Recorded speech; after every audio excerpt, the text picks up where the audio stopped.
કે જે શ્રોતાઓ બેઠા છે એના માટે તાલીઓ પડે, કારણ કે સતત 3 કલાક બેસવું એ કઈ નાની વાત નથી. 1100 રૂપિયા આવી ગરમીમાં 3 કલાક સતત બેસવું એ કઈ નાની વાત નથી. થોડીક અનૌપચારિક વાત કરીએ તો 2023માં ભારત દેશનું કુલ દૂધ ઉત્પાદન 230 ટન મેટ્રિક ટન હતું, જેની સામે ભારત દેશની કુલ દૂધ ઉત્પાદનની જરૂરિયાત 330 મેટ્રિક ટન હતું. હવે તમે વિચારો કે પ્રોડક્શન 230 મેટ્રિક ટન હોય અને જરૂરિયાત 330 મેટ્રિક ટન હોય, તો બાકીનું દૂધ ક્યાં બનતું હોય? વઘાસિયા સાહેબે વાત કરી, એ દૂધ ક્યાં બનતું હોય? હે?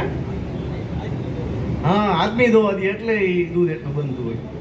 તો ખરેખર અત્યારના સમયે, આજના સમયની માંગ પ્રમાણે જે ખેડૂતો, પશુપાલકો પશુઓ રાખે છે એનો ખૂબ ખૂબ આભાર માનવો જોઈએ, કારણ કે સિટીમાં આટલો અઢળક પૈસો હોવા છતાં સાચું દૂધ નથી મળતું. જે પશુપાલક મિત્રો ગામે રહીને પશુઓ રાખીને કુદરતી અમૃત સમાન દૂધ ઉત્પાદન કરે છે, અને એ હેલી વાત નથી. એમ શું કહ્યો? તો અત્યારે પશુપાલન વ્યવસાય ઓછો થતો જાય છે. એના ઘણા કારણો છે.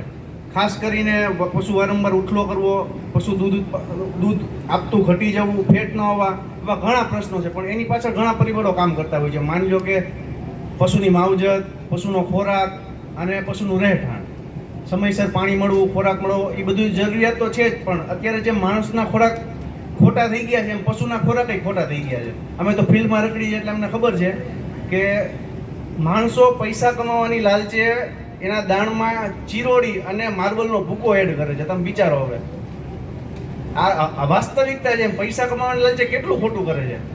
તો સારી કંપનીનું દાણ તમે ખવડાવો તો એ સરવાળે તમને જ ફાયદો છે અને તમારા પશુને ફાયદો છે, અને સરવાળે એનું દૂધ આપણે પીવું છે એટલે આપને ફાયદો છે. બીજા એવા ઘણા કારણો છે કે જેનાથી પશુપાલન વ્યવસાય ઘટી ગયો છે. પણ એના જે પરિબળો છે એમાં વાતાવરણ છે, પશુની માવજત છે, રહેઠાણ છે, એ બધા રોલ ભજવે છે. તો સમયાંતરે પશુનું સ્વાસ્થ્ય જાળવી રાખવું એ એક આપણી ફરજ બને. માની લ્યો કે 3-4 મહિને બચ્ચું જે મરી જવાનું પ્રમાણ છે આપણે સૌરાષ્ટ્રમાં વધારે છે, ઉત્તર ગુજરાતમાં, દક્ષિણ ગુજરાતમાં ત્યાં ઓછું. આપણે કાઠિયાવાડમાં કેમ બચ્ચા મરે છે? કારણ કે એને આપણે પૂરતું દૂધ નથી પાતા, એની માનું સમયસર કૃમિનાશક ડોઝ નથી પાતા. આ 3-4 મહિને કૃમિનાશક ડોઝ તો અવશ્ય આપવો જ જોઈએ, કે જેના એના પેટમાં કૃમિઓ હોય, કીડા હોય, એ મરી જાય. એટલે જે ખોરાક એને ખાય એ ગણ કરે, નકર જે ખોરાક ખાય કોણ ખાઈ જાય? કૃમિના કીડા. એટલે કૃમિનાશક ડોઝ અવશ્ય પાવો જોઈએ. પછી અત્યારે ઘણા રોગો એવા થાય છે કે જેમાંથી દૂધ પશુનું અચાનક કપાઈ જાય છે. વિયાણા પછી કિટોસિસ નામનો એક રોગ થાય છે કે જે ખૂબ સારું દૂધ આપતી હોય ગાય, અને અચાનક દૂધ દોવાનું બંધ કરી દે, ખોળ ખાવાનું બંધ કરી દે. કારણ કે એના શરીરમાં કીટોન નામના એક તત્વો થઈ જાય કે જે ગ્લુકોઝ ખાઈ જાય. ગ્લુકોઝ ખાઈ જાય એટલે આપણે દેશી ભાષામાં આપણે કેલ્શિયમ ઘટે એમ કરીએ ને, એ કેલ્શિયમ ઘટે એટલે કીટોસિસ. એ કીટોસિસના રોગમાં ગ્લુકોઝ બનવાનું બંધ થઈ જાય એટલે એને આપણે બહારથી ગ્લુકોઝ આપવું પડે, ગોળનું પાણી પાવું પડે, એવું બધું કરવું પડે. પણ એ ન થવા દેવું હોય તો શું કરવું પડે? ગાય વિયાવાની હોય એના 1-1.5 મહિના પહેલા એને પૌષ્ટિક આહાર આપવો પડે, પૌષ્ટિક દાણ આપવું પડે, વિટામિનનો પાવડર આપવો પડે, એવું બધું કરવું પડે. આપણે માણસોમાં ગર્ભવતી સ્ત્રી હોય તો કેમ કાઠલું આપીએ છીએ? છેલ્લા તબક્કામાં આપીએ છીએ ને. શું કામ આપીએ છીએ? ગર્ભમાં બચ્ચાનો વિકાસ થતો હોય, એના શરીરનો નિભાવ કરવાનો હોય, આવતા વેતન માટે દૂધ લેવાનું હોય, તો આવી જરૂરિયાત એને વધારાના તત્વોની રહેતી હોય છે, તો એને આપણે આપવું પડે. ન આપીએ એટલે આ બધા રોગો થાય છે. તો એના માટે માર્કેટમાં અલગ અલગ એની મેટાબોલાઇટ લિક્વિડ મળતી હોય છે. અહીંયા પણ ઉપસ્થિત છે ગ્લુકોબોલાઇટ કરીને. આપો તો મને બોલો.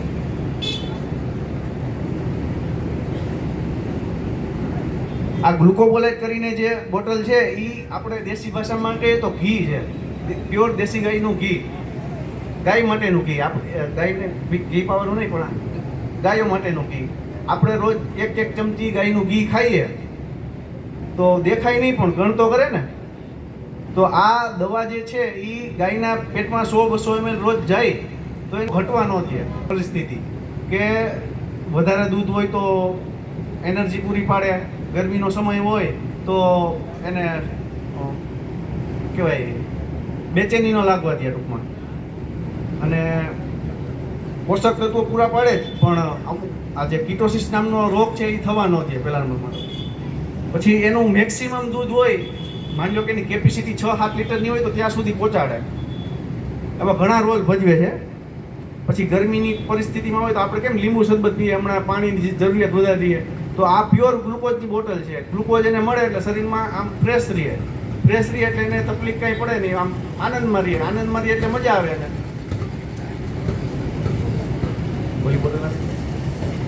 પછી સાહેબ આપણે પરસાણા સાહેબે વાત કરી કે ભાઈ જમીન પતી ગઈ છે, ખેતીની દવા છાંટીને જમીન એકદમ બરછટ થઈ ગઈ છે. જમીન એકદમ બરછટ થઈ ગઈ છે. તો જે નિરણ ખેતીમાંથી ઉગે છે, ખેતરમાંથી, એ કેવી થઈ ગઈ છે? પોષક તત્વો વગરની થઈ ગઈ છે. આપણે મમરા ખાઈને એવું લાગે એને, પેટ ભરાઈ જાય, પોષણ ન મળે. સવાર સાંજ તમે નિરણ દો એને પેટ ભરાય, પોષણ ન મળે. એટલે આ મિલ્ક એગ્રો છે એ એની પોષક તત્વોની દવા છે. કોઈ જાતની દવા નથી, પણ એના જરૂરી તત્વો, એના શરીરમાં જે તત્વો ઘટતા હોય એ તત્વો છે. Vitamin A, vitamin D3, vitamin H, એ બધા તત્વો છે. તો આ શું રોલ ભજવે કે દૂધની રગો જે સુકાઈ ગઈ હોય, બાવલામાં દૂધની રગો જે સુકાઈ ગઈ હોય, રગો તાજી કરે. દૂધમાં ઘણીવાર લોહી આવતું હોય તો લોહી બંધ કરે. નાનું બચ્ચું હોય, વિકાસ ન થતું હોય, તાજું ન થતું હોય તો એમાં 5-5 ml આપો તો એ તાજું થાય. એવા ઘણા રોલ ભજવે છે. આવના વિકાસમાં કામ કરે. પછી ઓલો દૂધનો રોગ થાય મસ્ટાઇટિસ. મસ્ટાઇટિસમાં રિપેર, એની જે ટિશ્યુ ખરાબ થઈ ગઈ હોય ને, ટિશ્યુ રિપેર કરવાનું કામ કરે. પછી રોગ પ્રતિકારક શક્તિ વધારે, એને પશુને તણાવ મુક્ત રાખે. રોગ પ્રતિકારક શક્તિ વધારે એટલે પશુ બીમાર પડવાની શક્યતા ઘટી જાય ને પશુપાલકોને એનો જે બીમારીનો ખર્ચ ઉઠાવવાનો પ્રશ્ન આવે એ ઘટી જાય. આ સિવાય આપણે સૌરાષ્ટ્રમાં, હું તો બધી આપણા સૌરાષ્ટ્રની તાસીરની વાત કરું તો પેલા કૂપનના ઘઉં આવે. કૂપનના ઘઉં ભેડીને આપણે પશુને દઈ છીએ ને. બાલભોગના પડીકા આવે, બાલભોગના પડીકા દઈ છીએ. તો એ વસ્તુ એને દેવાય જ નહીં. એનું કારણ છે કે એ વસ્તુ, લોટ વસ્તુ એવી છે કે એની હોજરીમાં જાય ને એટલે એના આતરમાં ને રૂમેનમાં ને ટૂંકમાં એની હોજરીમાં ચોંટી જાય, એ પાચન ન થાય. ખોરાક પાચન ન થાય એટલે શું થાય કે પશુ તાજું થઈ જાય, ખોટી ચરબી પકડી જાય. ખોરાક ખાઈ પાચન ન થાય એટલે જે વધારાનું એની એનર્જી વેસ્ટ થઈ જાય ટૂંકમાં. સાહેબે વાત કરી કે ભાઈ ઓલું લોટ આવે એ તમે દો એટલે બધું પોદરામાં બહાર નીકળી જાય. પણ બહાર નીકળી જ જાય ને, અને ખોરાક એની પાચન શક્તિ સાવ ડાઉન થઈ ગઈ હોય, એ ખોટી ચરબી પકડી જાય એટલે ઉઠલે ચડી જાય.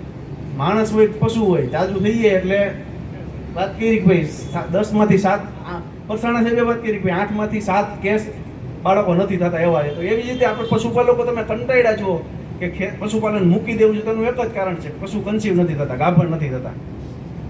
એ જ કારણ છે ને. તો વ્યવસ્થિત એનું વૈજ્ઞાનિક તમે પશુપાલન કરો તો તમને એનો ફાયદો ચોક્કસ મળે. અને ખોરાક પાણીમાં ધ્યાન રાખવું પડે.